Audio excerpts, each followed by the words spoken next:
OCD fundamentally is the loss of free will. It is not just that the person lose the free will to choose not to perform the compulsions. Of course, that is also lost. He is compelled to do his rituals. He is compelled to do things that he wish he don't have to do.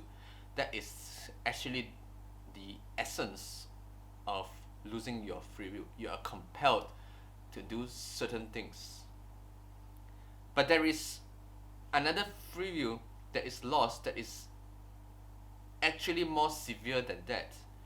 That is the free will to choose to do right or wrong, or to choose to do good or evil. Every free being must possess this in them, the right to choose, even to choose evil. That is the whole essence of free will. For example,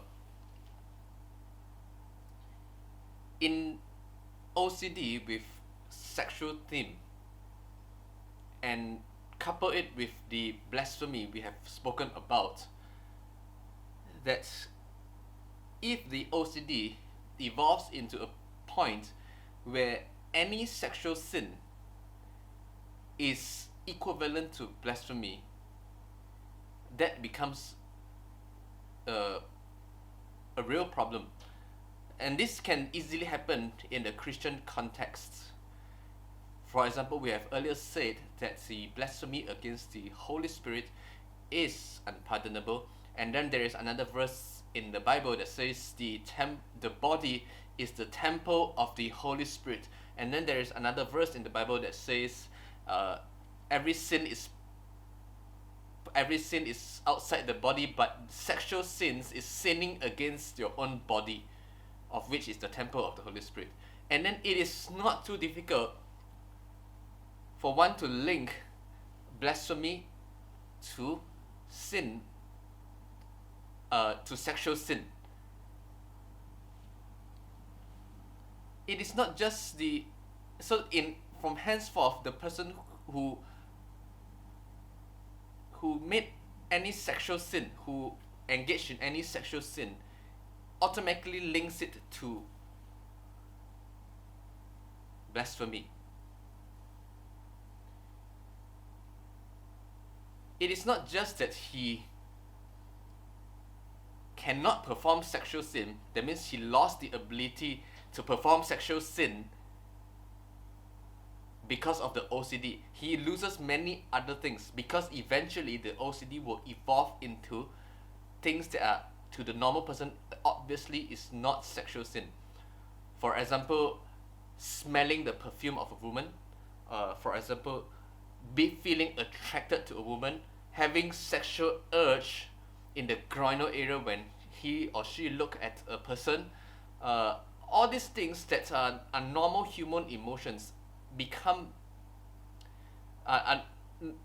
normal human physiology becomes an issue. So he has this tremendous fear of sexual sins and all its derivatives. So that person will avoid this area altogether as far as he can.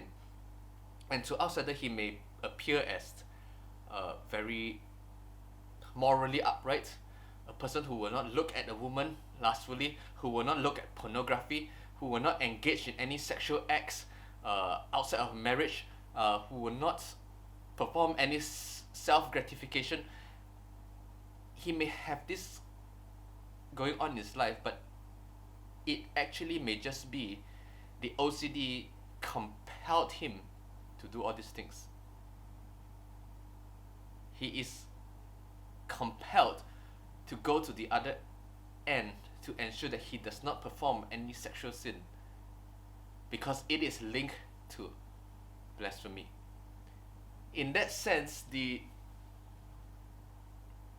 right to choose whether to watch pornography, whether to lust after a woman, whether to engage in premarital sex, the right to choose is taken away from him.